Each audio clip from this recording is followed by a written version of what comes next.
Welcome to WagerTalk TV. I'm Kelly in Vegas. On Twitter, I got Tony Finn at WagerTalk on Twitter, and Ralph Michaels at CalSportsLV. And I only know that by heart without having to look at the notes because I get excessive amounts of tweets for Ralph's stats, and then he doesn't reply to people sometimes, and they ask me like 8 times, and I'm like, I have no idea. Some people live on Twitter. I'm not one of them. I go and I look up stats, and then and Ralph has all this insane database that I don't have access to, and people freak out when they don't get the answers that they need. Yeah, some people just expect the response immediately, like it's on your hips. So yeah, well, I'm gonna turn off the notifications on mine so that I don't have to deal with it. Washington Redskins, 10-point dogs versus the Titans here. This is a huge number, and I know the Sharp guys played the Redskins the last couple of weeks.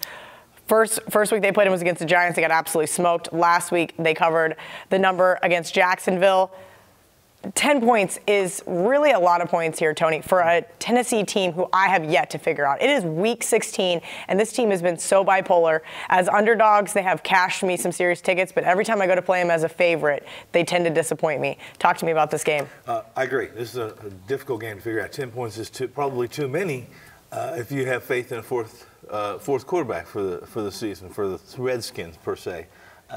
Tennessee has become Derrick Henry right, Derrick Henry left, Derrick Henry up the middle. Is Derrick Henry finally graduated into that quintessential NFL running back? Well, it's yet to see. This is only a couple, 3 games where he's really stood out. However, very good Tennessee defense. Washington's offensively challenged.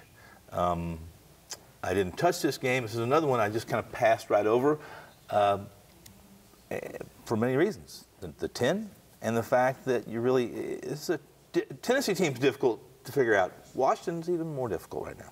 All right, Ralph, your thoughts on this game? I'm probably going to stay away, but, you know, I'm always looking for those dogs that make me not have to sweat games. But the Redskins made me sweat a couple, the Dallas Cowboys game, and then the Eagles game with Mark Sanchez, and I kind of just wrote them off from here on out. So I feel like it is either lay the points or stay away from me. Well, you know, you look at Washington and you say they got the win against Jacksonville, but that's a Jacksonville team that has quit, that's playing, you know, a quarterback to Josh Johnson's level as well.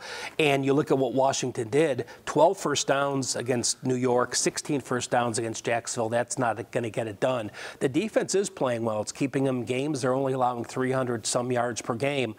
And as you mentioned, Tennessee as a favorite, 3-8 as a favorite of 3 or more. So they've been a dog-style team, hence see Northwestern in college football.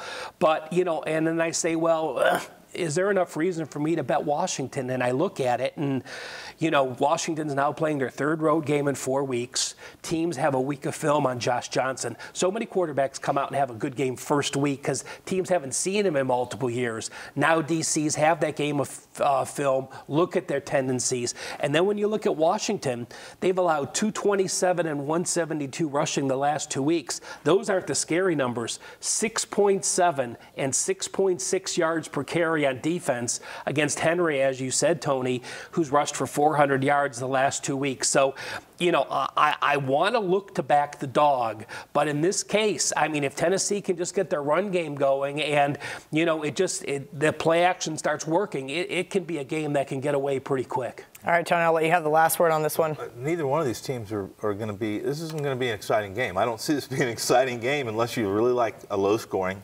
NFL affair in Week 16. So maybe look towards the under then. If my first thought would be that. Okay. Absolutely. Awesome stuff from both guys. Make sure you're giving both of these guys a follow on Twitter at CalSportsLV and at Finn at WagerTalk on Twitter, guys. Have a Merry Christmas, Happy Holidays.